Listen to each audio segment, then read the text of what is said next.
تو جب بھی آپ کسی ملحد کے پاس بیٹھے ہیں تو آپ نے کیا نوٹس کیا ہے کہ یہ ملحد کبھی تو بلیور تھا زیادہ تر جن کو میں نے سنا ہے یا دیکھا ہے، تو کیا ایسا ہوا ان کی زندگی میں کہ ایک ایسے گھرانے سے، اچھا بلکہ آپ زیادہ بہتر جانتے ہیں کہ بہت سارے لوگ ایسے ہیں جن کا لائف پارٹنر جو ہے وہ بلیور ہے اور یہ خود نہیں ہے، ٹھیک ہے، اور ایک گھر میں بھی رہتے ہیں، ہاں صحیح ہے، تو کبھی آپ نے ان سے پوچھا ہے کہ وہ کون سا پوائنٹ ہے جس پوائنٹ نے ان کو یہ سوچنے پہ مجبور کر دیا کہ مجھے اب اپنے عقائد کو بدل لینا چاہیے؟ اچھا، ایک تو یاسر بھائی یہ جو ایتھیزم کے جو میں آنسرز دیتا ہوں یہ 10% پبلک میں ہے، 90% پیچھے ان باکس میں واٹس ایپ پہ وہ آنا نہیں چاہتے سامنے، ہاں جی، بتانا نہیں چاہتے، جن سے میری ڈسکشنز ہوتی ہیں، صحیح، اور انفارچونیٹلی میں ابھی سب تک نہیں پہنچ سکتا، میرے سارے ان باکسز فل رہتے ہیں، میں اور ان کے سوال ایسے نہیں ہوتے کہ یس نو ہیں اور بس وہ پورا ہو جائے گا، انہیں پورا ایک جواب دینا پڑتا ہے۔ تو ایک تو میری خواہش ہے کہ بہت سارے لوگ آئیں، یہ کام شروع کریں، یہ پیغام پہنچائیں تاکہ ان لوگوں کو وہ جواب مل سکے جو انہیں بے چین کر رہے۔ پر جو آپ نے سوال پوچھا نا کہ ریزن کیا ہوتا ہے، وہ میں آپ کو یہ پیچھے جو ہے نا سامنے نہیں بتاتے پبلک میں، یہ پیچھے جو ہے نا 90% ان کے ایکسپیرینسز کے بیسس پہ جی جی، وہ ریزن ہے ہمارے رویے۔ وہ کیسے؟ میں بتاتا ہوں۔ آپ کا بچہ آپ کے پاس کل آیا اور آپ کو کہا کہ بابا یہ آسمان 6 دنوں میں کیسے بنا؟ آپ کے پاس نالج نہیں ہے، تو آپ انہیں کہیں گے کہ ایسے سوال مت پوچھا کرو، اللہ تعالیٰ پر ایمان رکھا کرو، یقین رکھا کرو، بالکل ایمان رکھنا ہے، پر اللہ تعالیٰ نے تدبر کا بھی کہا ہے، فلا یتدبرون القرآن، غور و فکر کا بھی کہا ہوا ہے قرآن کریم میں۔ قرآن کریم نے کہا ہوا ہے کہ بے شک آسمان اور زمین کی پیدائش میں اور رات اور دن کے بدلنے میں نشانیاں ہیں عقل والوں کے لیے، یہ بھی اللہ تعالیٰ کا حکم ہے قرآن کریم میں صاف صاف، پر ہم نے نہیں کیا ہے، وہ ہم نے علم حاصل نہیں کیا ہے اپنی، پر ہم بھی نہیں مانتے، وہی سنکن کاسٹ تھیوری میں ہم بھی ڈوبے رہتے ہیں کہ نہیں ہم نے جو کیا ہے وہ ٹھیک ہی کیا ہے، ہم نے غلط نہیں کیا، ہم اس پہ سے نہیں نکلتے، ہم مسلمان بھی ایسے ہی ہیں۔ تو ہم اسے کہتے ہیں ایسا سوال، کل وہ ایک اور سوال لے کے آتا ہے، تو آپ کا جو جواب ہوتا ہے وہ تھوڑا اور تلخ ہو جاتا ہے، اور وقت کے ساتھ چونکہ آپ جواب نہیں دے سکتے، آپ سمجھتے ہیں کہ میں ٹھیک ہوں، اور آپ کا ایمان ہوتا ہے اور آپ ٹھیک بھی ہیں، پر آپ اسے کمیونیکیٹ نہیں کر سکتے، اسے نہیں بتا سکتے کہ کیوں ٹھیک ہو، کیونکہ وہ تو سوال پوچھ رہا ہے نا، اس کو تو ابھی اتنا انفارمیشن اوور لوڈ آ چکا ہے، اتنا کلٹر آ چکا ہے کہ ہر طرح کے سوال اس کے ذہن میں آ رہے ہیں، تو وہ پوچھے گا آپ سے، آپ جواب نہیں دے سکیں گے، تو ایک بار نہیں دیں گے، دوسری بات، تیسری بات، آپ کا رویہ تلخ ہوتا جائے گا، ایک وقت آئے گا کہ آپ ان سے انتہائی سختی سے اس بیس پہ پیش آئیں، جب دلیل نہیں ہوگی تو لہجہ سخت ہو جائے گا۔ یہ ہمیشہ یاد رکھیے گا کہ جب بھی آپ سے دلیل غائب ہو جائے گی آپ کا لہجہ سخت ہو جائے گا۔ صحیح۔ اور دو ڈر آ جاتے ہیں نا پھر یاسر بھائی، آپ تو اپنی طرف سے جی جانتے ہیں کہ میں ٹھیک ہوں، یہ میں نے جو راستہ سلیکٹ کیا ٹھیک ہے، پر میں کسی کو کنونس نہیں کر سکتا، تو ایک میرا بچہ، میرا بھائی، میرا دوست، میرا جاننے والا دوسرا راستہ لے رہا ہے تو اس صحیح راستے سے جا رہا ہے، ایک یہ درد آپ محسوس کرتے ہیں، دوسرا وہ درد کہ آپ اسے روک بھی نہیں سکتے۔ یہ اگزامپل میں بہت دیتا ہوں کہ یہ ایسے ہے کہ آپ کا بچہ دریا میں ڈوب رہا ہے، آپ کو تیراکی بھی نہیں آتی کہ آپ اسے بچائیں، اور یہ بے بسی ہے، اور یہ بے بسی، اور اس سے اوپر بے بسی یہ کہ آپ اسے گالیاں دے وہاں جب ڈوب رہا ہو کہ ڈوب جاؤ، یہ تمہاری ساری غلطی ہے، ڈوب جاؤ، اس میں بچا بھی نہیں رہے، برا بلا بھی۔ وہ تلخ رویے جو ہے نا، انہیں دین سے ان کے دل میں نفرت بڑھتی رہتی ہے۔ ایسے بھائی آپ کو پتہ ہے جتنے لوگ باہر گئے اس میں ایک بہت بڑی پرسنٹیج ایسی ہے جو دین میں یا تو مکمل دور جا چکے ہیں یا برائے نام مسلمان رہ چکے ہیں یا کلچر ہیں، بہت اچھے دیندار بھی ہے، یہ نہیں کہہ رہا کہ سارے، وہ بہت بڑا نمبر ہے اس میں۔ کیوں؟ وہاں انہیں آزادی ملتی ہے بات کرنے کی، کیونکہ آپ نے اسے علم نہیں دیا ہوتا، اسے دور دھکیل دیا ہوتا ہے، تو وہ اس رویوں سے، میں آپ کو اگر کیس سٹڈیز بتاؤں جو میں نے، کہ شوہر نے کیا ظلم کیا ہے، باپ نے کیا ظلم کیا ہے، بھائی نے کیا ظلم کیا ہے، ماں نے کیا ظلم کیا ہے اپنے بچوں کے ساتھ، کہ اس کے دل میں مجھے بتاتے ہیں پھر کہ جب وہ ان کے دل میں نرمی پیدا ہوتی ہے، وہ اس ٹائم سے جو سوال پھنسا ہوتا ہے، میں نے آپ کو بتایا تھا 62 سال کا شخص لوٹ آیا کیونکہ اس کے ذہن میں ایک سوال پھنسا ہوا تھا، میری ویڈیو کہیں دیکھی، فون کیا کہ میں نے غسل کیا ڈاکٹر صاحب، نماز پڑھی ہے، 62 سال میں نے کوئی نہیں پڑھی، یہ میری بیوی میرے پاس بیٹھی ہوئی ہے 35 سال سے مجھے رو رو کے کہہ رہی ہے میں نہیں کیا، اب لگی یہ جواب آیا میرے ذہن میں مان گیا ہوں، وہ 2 دن ہو رہے ہیں میں رو رہا ہوں، میں نماز پڑھنا شروع کر، یہی بتانے کے لیے آپ کو کال کیا۔ تو جب وہ جواب ملتا ہے نا تو پھر مجھے بتاتے ہیں کہ میں اس ٹائم بھی ڈھونڈنا چاہ رہا تھا پر چونکہ مجھے یہ بات اس نے کہا یہ تم یہ ہو گئے ہو، تم دین سے خارج ہو گئے ہو، وہ میرے دل میں وہ غصہ بڑھتا جاتا تھا، کیونکہ اندر سے وہ وائرس مجھے وہ جو وسوسہ تھا وہ جینے نہیں دے رہا تھا، باہر سے یہ سختی آ رہی تھی. ان دونوں کے درمیان میرے طبیعت میں وہ سختی آئی، شدت آئی کہ نہ مجھے جواب مل رہا ہے، اوپر سے میں اس کی وجہ سے دور ہوں. تو جب ان کے پاس آتا ہے تو بتاتے ہیں کہ اس نے مجھے اس ٹائم یہ کہا تھا، یہ مجھے کہا تھا، یہ مجھے کہا تھا. تو مجھے اندازہ ہوا کہ بہت بڑی ریزن ہمارے رویے ہیں. دیکھیے اگر آپ کا بچہ بیمار ہو تو آپ اسے ڈاکٹر کے پاس لے کے جاتے ہیں نا. آپ کے پاس اگر ڈاکٹری کا نالج نہیں ہے، ڈگری نہیں ہے، تو آپ اسے ڈاکٹر کے پاس لے کے جاتے ہیں. تو میرا تو یہ خواب ہے کہ ابھی یہ جو سیٹ اپ بن رہا ہے، اس دن مجھے کسی نے کال کی، آئی ڈونٹ نو ان کی اسٹیٹسٹکس ٹھیک ہیں یا نہیں ہیں، پر یہاں پہ پی ایم ایس آفیسر تھے، پھر گئے، ابھی انگلینڈ میں سیٹل ہیں. وہ کہہ رہے ہیں کہ پہلے ایتھیزم پیچھے تھا، کرسچینٹی یو کے میں زیادہ تھی، ابھی مور دین 50% ایتھیزم کی طرف جا رہے ہیں. اور پاکستان میں بھی گیلپ سروے کو جب آپ پڑھتے ہیں، میں نمبر یہاں کوٹ نہیں کرتا، پر وہ نمبر کافی تیزی سے بڑھ رہا ہے.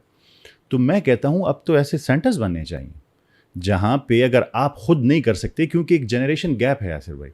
ایک جنریشن کہتی ہے کہ بس ہم نے جو چیزوں لے کے بڑے ہوئے ہیں ہم نے وہی ماننا ہے، دوسرا کہتا ہے ہم نے کویسچنس پوچھنے ہیں. تو یہ دونوں ایک دوسرے کے سامنے، ایک کہتا ہے میں نے سمجھنا ہے چیزوں کو عقلی لاجک لحاظ سے سائنٹیفکلی، ایک کہتا ہے کہ نہیں سوال مت پوچھو، جو ہم نے پڑھا ہے وہ ٹھیک ہے، اسی پہ بلیو کر لو. تو گیپ آ گیا. تو میں کہتا ہوں کہ ایسی اکیڈمیز بنے، ایسے ریسرچ سینٹرز بنے. اگر آپ کو مسئلہ ہے اس گیپ کی وجہ سے آپ نہیں سمجھا پا رہے ہیں، کم سے کم آپ کسی کے ریفر کر دیں کہ وہ اس کو سمجھا دیں. بڑے بنیادی سوال ہوتے ہیں، جب آپ تھوڑا ڈسکشن کریں ان کا وہ سارا فطور سارا کچھ غائب ہو جاتا ہے. ایک چیز آپ نے تو بہت زیادہ فیس کی ہوگی اور آپ یقیناً اسی صورتحال سے گزرتے ہیں. یہ سوال جس کے ذہن میں جنم لیتا ہے وہ عام ذہن نہیں ہوتا، وہ خاص ذہن ہوتے ہیں. مجھے لگتا ہے کہ یہ زیادہ انٹلیکچوئل ہوتے ہیں ایک نارمل برین سے. تو انٹلیکچولی یہ لوگ اگر کنونس ہو جائیں، یہ آپ کی کسی ویڈیو میں بھی میں نے یہ دلیل سنی تھی، تو ان کے لیے مزید لوگوں کو کنونس کرنا آسان ہوتا ہے. لیکن وہ نمبر اگر بڑھ رہا ہے تیزی سے، تو آپ کو کیا لگتا ہے کہ اس کی ذمہ داری کس کے سر پہ ہے؟ ذمہ دار کون ہے؟ ریاست ذمہ دار ہے؟ پیرنٹس ذمہ دار ہیں؟ بحیثیت مسلمان وہ ایک شخص خود ذمہ دار ہے؟ کیونکہ ابھی آپ کہہ رہے ہیں کہ اس کے لیے سینٹرز بننے چاہیے. تو اب سینٹرز وہ کون بنائے؟ مطلب آپ کو یہ ذمہ داری کس کے کاندھے پہ نظر آتی ہے؟ دیکھیں اس میں ابھی پہلے اس سوال کا کچھ حصہ رہتا ہے وہ آپ کو بتا. اوکے.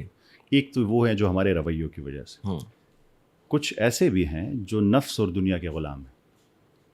دیکھیں جب آپ دین کو مانتے ہیں پھر آپ پہ سرٹن اوبلیگیشنز آتی ہیں. دیکھیں میرے پاس پرفیکٹ نالج تو نہیں ہے نا. صحیح. تو مجھے لگتا ہے ایک چیز میرے لیے اچھی ہے، شاید وہ میرے لیے اچھی نہ ہو. تو اللہ تعالیٰ نے ایک بہت بہترین نظام بنایا ہے، اس میں کچھ چیزوں کو آپ نے پھر فالو کرنا. ایک دفعہ آپ نے غور و فکر کر لیا، اللہ کی ذات کو پہچان لیا کہ یہ پورا نظام کسی نے بنایا ہے، پیغمبر انہوں نے بھیجے ہیں، جتنے بھی ہیں کتابیں انہوں نے بھیجی ہے. اب یہ کتاب اور حضرت محمد صلی اللہ علیہ وآلہ وسلم اللہ تعالیٰ کے آخری پیغمبر ہے، یہ آخری کتاب ہے، پھر اطاعت بھی کرنی ہے. وہ اطاعت کچھ لوگ نہیں کرنا چاہتے، کیونکہ انسانی نفس بہت، اس کی میں اگزامپل ایسے دیتا ہوں ایسے کہ آپ نے بچپن میں ایک گھوڑا کا بچہ آپ کے ساتھ آیا، جنگلی تھا. اب وقت کے ساتھ آپ نے اسے ٹرین کرنا ہے. اگر آپ نے اسے ٹرین نہیں کیا تو پھر وہ اس راستے پر نہیں جائے گا جس راستے پر آپ اسے لے کے جانا چاہتے ہیں. پھر وہ اس راستے پہ جائے گا جب ایک دفعہ وہ توانا ہو گیا جس پہ وہ آپ کو لے کے جانا چاہتا ہے. یہ وہ نفس کی ایگزامپل.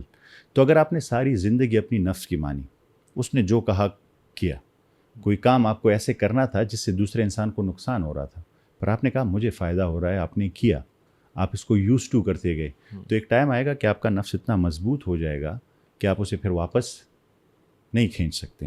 میں نے ایسے لوگوں کو دیکھا ہے جنہیں 100% پتہ ہے جو وہ کر رہے ہیں بالکل غلط ہے، اس کا انہیں نقصان ہوگا. میں جانتا ہوں فور شور وہ جانتے ہیں، پر وہ اپنی اس کیفیت کو اندر کنٹرول ہی نہیں کر سکتے. وہ اس جنگلی گھوڑے کے غلام ہو جاتے ہیں، وہ اس کو لے کے جاتا ہے جہاں اسے لے کے جانا ہوتا ہے. تو یہ لڑائی جو ہے یہ بہت ضروری ہے کہ انسان جیت سکے. تو جب آپ نفس اور دنیا کے غلام ہو جاتے ہیں نا، پھر آپ پہ کوئی بھی آرگومنٹ کام نہیں کرتا.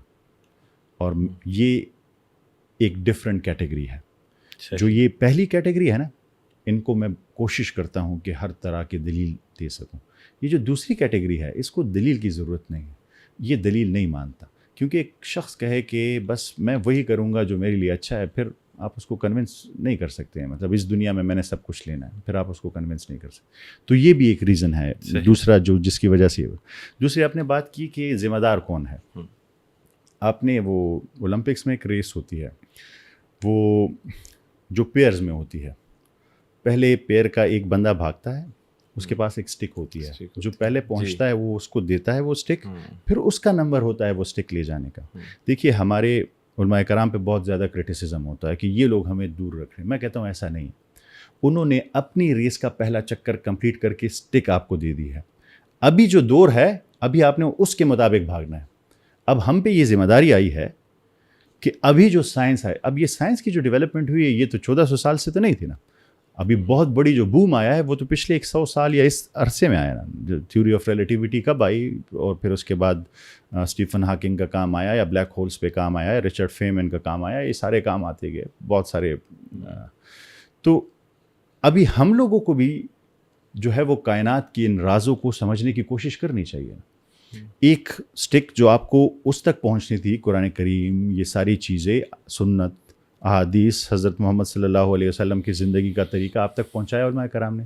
ہم پہ بھی ذمہ داری ہے.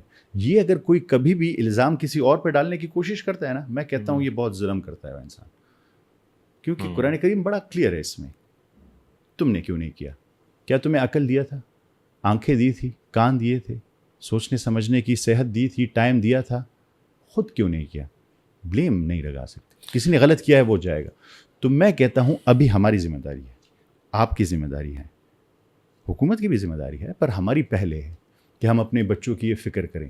جیسے مجھے فکر ہے کہ میں اپنے بچے کو صبح ٹھنڈ میں، سردیوں میں، جب پوری دھند بھری ہو، اس میں اسکول کے لیے اٹھاتا ہوں کہ اس کا کیریئر بن سکے. تو کیا میں ایز ماں باپ یہ ایفرٹ بھی کر رہا ہوں کہ کل کو یہ کہیں نہ ایسی چیزوں کا شکار ہو سکے؟ اس کے لیے میں نے کیا ایفرٹ کیا ہے؟ ذرا سوچیں نا، کیا ہم کر رہے ہیں اس کے لیے ایفرٹ؟ ایز ماں باپ آپ بھی دنیا دیکھتے ہیں، میں بھی دیکھتا ہوں، یہ جو ایفرٹ ہم صرف کر رہے ہیں، کیا ہم یہ ایفرٹ بھی کر رہے ہیں ساتھ کہ اس کا یہ سائڈ بھی برقرار رکھیں؟ بالکل، ایجوکیشن از ویری امپورٹنٹ، میں خود اس کا ایڈوکیٹ ہوں کہ آپ کریں یہ، پر اس کے پیچھے آپ کے انٹینشنز کیا ہیں؟ اس کے پیچھے انٹینشنز یہ ہیں یاسر صاحب کہ یہ کل کو پیسے کما سکے، اسے ایک نوکری ملے اور یہ اپنا گھر چلا سکے. ایجوکیشن سے ہماری انٹینشنز یہ نہیں ہے کہ ہم چیزوں کو سمجھ سکیں، حقیقت کو سمجھ سکیں. اور اللہ تعالیٰ کا اتنا خوبصورت نظام ہے کہ اگر آپ ایجوکیشن اس لحاظ سے حاصل کریں اس کائنات کو، تو یہ دنیاوی فائدے آپ کو ساتھ ملتے ہی رہیں گے. وہاں پہ نئی نئی ڈسکوریز کرتے رہیں گے.